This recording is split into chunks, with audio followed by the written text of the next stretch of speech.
Round 11, Supercoach, buy, hold, and sell. Let's kick it off up in the hooking section as always. And I've got Opie Coruscant here at 498. And I know a lot of you guys as well will be interested in trading him out. And it's a bit of an awkward one right now because he definitely has the ability to do well. And if he actually doesn't make Origin, he's probably worth holding because he has, as I said, that ability to come out and sort of average 60, 65, 70 even over a certain stretch of time, which hasn't happened recently. He's had a few tries now turned down, unfortunately, by the bunker, and that's been super frustrating. Then, twice now he's probably been looking at 70s and 80s, and that's hurt him there, and he probably wouldn't have lost anywhere near as much money and may have even held in certain weeks and been about sort of 570, 580 just from those two tries. So there's definitely an opportunity for him to come out and score something like that over the next few weeks. But I think he's probably a hold at this point. Connor Watson's been the guy that's been the best in that hooking position at the moment with 119 or 125 or whatever it was into a 70 this week. So he's been very, very impressive, but very expensive now. And he will be on the bench this week with Brandon Smith very likely to be playing in this one. Reece Robson, I wouldn't be buying this week. Reed Marnie, you could definitely have a little crack out as well. He seems very solid over the bye period. Harry Grant, I'd be holding off on. If you own him, don't sell yet. Wait till round 13. Make your decision from there, but it might also be a bit of a hold by that point. Damien Cook's been, he's down 146k now, and he's definitely someone to have a look at. At that price point, if he doesn't make Origin, he's likely to get 80 minutes from here on. He could be someone to have a little play out. That's for sure. You see Havili in there at 13 at 355k. Could be someone you look at, but it doesn't seem like that much of an upside play. And it's probably all you want to be looking at, to be fair. You got Sam Verrills in playing 7 this week, but not someone I'd be looking at there. So the hooking position pretty dire as it always is. For the front row forward, Adam Fanua-Blake, another 94 this week, and you got Terrell May with a 58 in just his sort of 38 minutes there, which was great. You got Liam Henry, he's out this week again, so you could use him as a looper potentially this week. If you do own, not the worst player to kind of be keeping, just because he's another number in round 13 and 14 if he makes it back into this side, which I think he will. But let's pretend we were trading out Terrell May and have a look at some of the options there. So Adam Fanua-Blake is the clear best front row forward at the moment, averaging 76.7. You've got Payne Haas there as well, but those two guys, Haas and Cotter's had a great season. They're up 94k, but Adam is by far the best average guy, and he doesn't play Origin, which is really, really cool. Hazleton, another try assist this week, and he's up 271k now and $630,000, and it's going to be very hard to select him now at that price point. Joe Tarpanay is probably one that you might want to look at. I think he's got a really good couple of games coming up and a good buy period, which he normally does. And it sounds like he was carrying a bit of a rib problem through that last couple of games, and that's why his minutes dropped. And he still averaged 53 across those 3 rounds. So if you can get it back to the 59 to 65 type of range, he's got a little bit of money to make. He's under 600k, and he's someone that you can definitely look at who doesn't play Origin. Jamin Jolliffe keeps doing good things. He's under 600k. Expect sort of anywhere between that 50 and 65 going forward. So if you want someone like that, you can plug him in there. But obviously, guys that play round 13, Max King, someone who should be able to hit you sort of anywhere between a 50 and a 60 on a regular basis at 557. Can work out well for you there on that front. Oregon Kafusi, a try assist and 2 tries in his last 3 weeks. So he's been very impressive there, but again, has gone up a lot of cash now at 508. You can still jump on for sure. James Fisher-Harris, the next guy on the list. He's actually been pretty good over the last 5 rounds anyway, 54.6 the average, but probably has a tiny bit of money to make off those types of scores, but even lost money last week. Given he scored a try a few weeks ago, made some money, dropped back down there this week. He's definitely someone that you could get through this period with, but not someone we're super excited about for sure. And we're already down into the under 50 category here. So if you've got Corey Jensen, hold on to him. Samuel Afanu got moved out to centers last week, heard his score a little bit. If you do need to make a trade in this section, which for the most part I don't think we do, Samuel could do a solid job, and I definitely think there's a good score or two coming up, but he hasn't provided that as yet. Griffin Neame, he's in a much better position in recent history. He's averaged at 42.7, priced accordingly. He's up at 3-round average, just under 50. He's getting more minutes in recent history, so if you need someone to play across the first couple of buy rounds in the front row forward, or you want to make some money, obviously with his scoring, but drop down from someone, that could work out for sure. Outside of that, Alex Twal, you probably get a couple of good games out of him, at least this week, being the 13. Mo Fotuaika, I'll probably avoid at this point with Origin coming up. And Harmsele has done well over the last few weeks there. He's got a 3-round average of 44. Got the bye this week. Not someone you want to look too much into. And I think we'll leave the front row forward there outside of Davy Wiley. So 52 for him last week, 55 minutes. So he's at 322. And I think he'll make money over the next month or so at least with an increase in those minutes. So that's very helpful on that front. Some people have Spencer Leniu. I just don't see it as an important buy at this stage of the season. The 2RF position, hey, my head-to-head team here is in a little bit of a spot of bother there with Plath being out this week, Kaipi's Paul on the bench, Sean Lane, I think you just hold on to him. It's not a very happy play on a week-to-week basis, but I might have to this week. Smithies, if you've held this long, continue holding through that bye period. Chan's obviously one I think you can get rid of now and really just help out your red dots, the guys that aren't playing, and turn them into guys that are going to help you across the bye period, because Chan will not. Let's just say he was the trade out this week and we have everyone available. You have enough cash there to be able to do that. My issue here is anything, I was just looking at it myself, anything from 505k down is currently a price point that doesn't really serve anything too nice at all, apart from sort of Samuel Afinu would be the only one. So you would have to spend up. And if you were to spend up, we do have Asu Kapoa back, but he's off the bench, frustratingly. But Dave Fafita, 2 weeks before Origin, I don't think you can buy him now, but he's got a 3-round average of 102.7, which is spectacular. But he's up almost 900k now. I don't think you can buy at this point. Olaguatu, you could take the punt that he doesn't make Origin, but I do think he at least gets a bench spot, if not the starting spot, if he comes out and plays well the next few weeks. And they have a fairly tough as a team, couple of matchups there with Broncos and Storm. Eli Katoa, probably the one you would target over Hamole because he's not going to play Origin. And you saw there he had the ability on the weekend to go over for a try himself. So he's dropped down a tick, under 700k now at 692. 3-round average of the 72. So a little bit down before this week that just gone. But we know he has that try scoring ability like he did on the weekend. Hopgood, I just think you're holding at this point. Similar to that with Cameron McInnes, I think he's a chance of playing Origin. He's at 667 now. Carrigan, you're holding this week. Jaden Sewer's on the bye, so hold off on that. Jeremiah Nanai, if you've grabbed him somewhere in the last month, 85k up last week and 94.7, the 3-round average is awesome. Jackson Ford improving a little bit, just with a base stat 55. Ewan Aiken obviously got that try this week, the runaway intercept try, which netted him an 83, which is awesome at 632k. Looks like he's locked down that spot now. So if you want to pop him in your center wing or the 2RF, that works well. Also, we have Dylan Lucas, who's someone that you can have a little play around with as well in your sides, just given he's overtaken Kaipi's Paul and looks like to be the 80-minute guy, with Frizzell playing some edge, playing some middle, and a few less minutes than the 80. Going down the line, Isaiah Papali out this week with the bye. You could potentially have a look at him as a purchase next week if he's back in the middle. I think either way, middle or edge, he'll have to be used as a little bit more of a focal point in their offense. Sean Bloor stagnated a little bit the last couple with a 56 average the last 3, so I think you can hold off on him until he's getting 80, I think. It's a bit of an awkward one at that 70 minutes, and they've got so many weapons at the moment. Maybe against Para, he can come out and score a try, which is where you need him to be at this price point. For him to be doing really well is for him to be scoring tries, which hasn't happened for a month now. Dylan Lucas, there he is, as I said. Britton Nikora, 638. He's still a buy at this price. If Hines is going to be there, that's helpful as well. They have a fairly tough run with Roosters into Panthers as well. So likelihood of scoring tries probably a little bit low over the next couple. But long-term asset is Britton Nikora. And one to look at for sure at 638. Outside of that, Luke Garner's going up gangbusters the last 2 weeks with those 2 massive scores. And he's up 157k this year. I just don't think you can grab him now. But for more, I think he's a hold rather than a buy. I've got him in my overall team, and that's where I'm sticking to it on his one.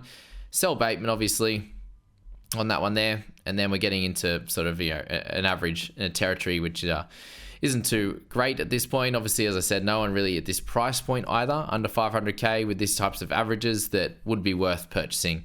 You got Finna Filiaki, you could sell or trade. He's going to play big minutes in round 13, so keep that in mind for your teams there. I think we'll leave it at that for the 2RF. Not too much else to say. Halfback, Johnson. I think he's a sell or a hold. I'm probably going to hold him, but there's a few avenues you can go. And one of those, I think holding Hines is obviously the play. Matt Burton, good chance he plays Origin, so up to you on that one if you want to decide, if you decide you want to select him and take that risk that he doesn't make Origin or his 18th man or something like that, and kind of stuffs up his round 13 playability. So there's that. Schneider's out. DCE on the slide at the moment. Origin coming up. No. Hughes is a no. Johnson we're obviously talking about. Mitch Moses not back yet. Jock Madden's averaging 61.5 in his games out there. So he's already up 111k, doing some good work. It's really Sam Walker there at 682 that can help you out here at a reasonable price point. You can go down from Johnson. You can go down from Cleary very easily if you are trading out a 5/8, and you can move up Luke Brooks to halfback. To Luke Brooks down to 5/8 and end up with Sam Walker in the halves. That could work out. Outside of that, Townsend, Keary, Brooks, all not guys you don't want to buy. You could go for an Atkinson or a Tyron Wishart in that scenario. We've got KO Weeks at 5/8 you can buy. Yeah, it all feels a little bit gross. Like Atkinson, if Hines is back, isn't going to get the same type of scoring. So there's also the easy one of just holding Johnson this week and making decisions. Either, I think if you're holding this week, you're probably holding the whole way through his 3 games. And because there's no real clear option in that half position for you to go to. In the 5/8 position, the 6th spot there, Munster, again, I don't think you can buy it this time. If you don't have Dylan Brown, I think he's really solid to grab. Dearden, a shocker on the weekend. I think he'll bounce back with a better game against South. And, this was the week to jump on, not last week. Swings and roundabouts, it happens. Like, you got 26, but most people are going to be off him. Maybe this is the week to jump on because he's likely to, bounce back and do well. If you have Max Plath in this position as your secondary guy, just hold on to him, or you can move him up to 2RF or whatever you'd like to do on that front. Ezra Mam, I think, is a really solid guy to have right now. He's obviously got a 3-round average of 80, and he's made a lot of cash in the last few weeks, up to 640. But if you wanted to go for him with having him sort of control the side a little bit more than when Reynolds is there, obviously, then that could be the play. But if you have Brown, if you have Galvin, just hold steady with those guys there. Similar with Strange, if you've got him as your second guy, that's sweet. If you're playing him on a week-to-week basis, maybe you want to get a slightly better guy. But I do think this week, Strange against their right-hand defense of the Dogs there, he could definitely score some, gets a bunch of tackle breaks, maybe a line break in there against Salmon and Hutcho and those types of guys.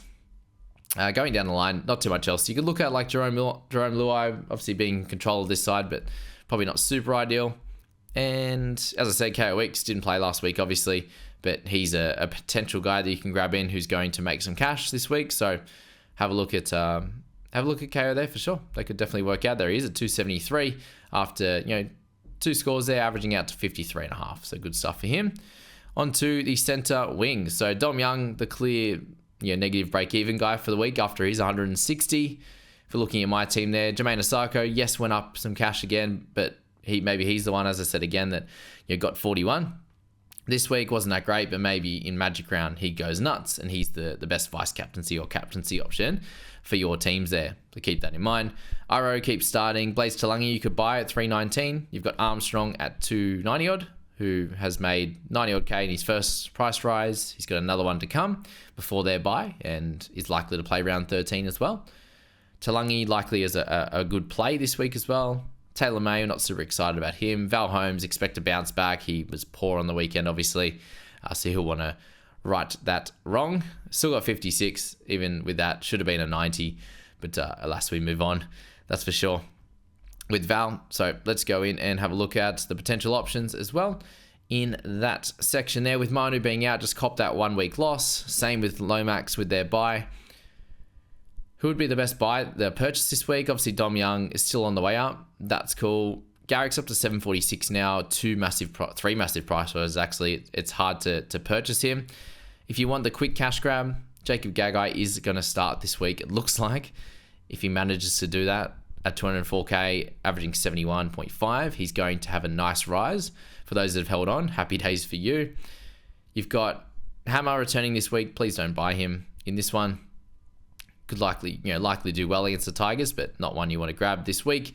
Jacob Kiraz is 690. I still think is a good purchase. If you buy him now, yes, he's had a couple of price rises, but you get him for the entirety of the buy period. Has a couple of nice matchups coming up, the next 3 especially. So yeah, definitely one you want to look at. Schiller, just get rid of him, guys, now. 468. He's in there with obviously a nice average, but unlikely to play anytime soon. Have to get rid of AJ Brimson as well, frustratingly. You got guys like Isaac Tungo this week as a potential option. Gone down a lot. I own him in my team. Going to be playing him this week, hoping he goes well. He's had 2 shockers. Surely he can't have a third. After having a week off, he'll be ripping and tearing, ready to go, I hope. Anyway, Dan Gagai in doubt this week, but still a solid purchase. Kind of just going to hang at his price until he has an explosion type of game. We spoke about Aitken. We spoke about Dylan Lucas as well. So they go 2 guys on that list. Outside of that, David Armstrong is set at 299 in there. Make sure you do get rid of Roger. It looks like he's out for another 5 weeks. Nick Meaney's been really poor the last few. You had a good week and then 2 poor ones since then for a 56 around average. Keep him in your side, but don't look to purchase him. Dallin as well is in a tough situation there. You got 23 on the weekend up against Penrith this weekend. Maybe don't play him. I feel like he's a good hold because a lot of people are going to grab him in the next few weeks. And yes, he might go down in price, but I think he's eventually going to go up in price if the Warriors can sort it out come round 14 onwards when Johnson's back doing good things. So keep an eye out on him. For sure, if you do own, I think just don't play him this week if you have that ability to do so. I spoke about Talangi. He's a good one. And I think that's it for the centre wings. Tommy Talau, good score from him and good money. He's actually made 130k. That's crazy. Tantul Picky's back, so if you do own him this week, don't know how good he's going to score, but like he's there and potentially can make some money, which is nice. At 324, he did have that the head knock, yeah, and then he didn't get back in the side, so that hurt him there. And then Bailey Simonson, a couple of good weeks in a row for him, averaging 60.7 over the last 3. Will make some more money, but is he someone that you want to get into a really, really strong centre wing situation this year? And I think it's getting those couple of cheapies, but then getting as many guns in as you can and reserving and playing as many as possible because it's the best position currently.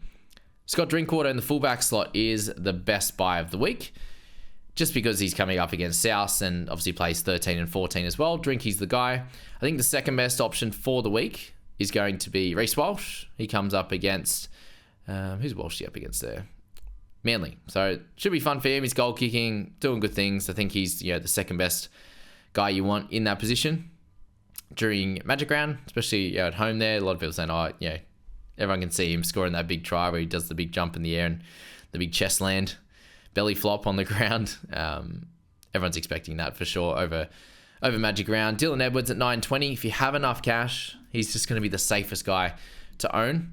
And coming up against the Warriors, I think he can put on a bit of a clinic.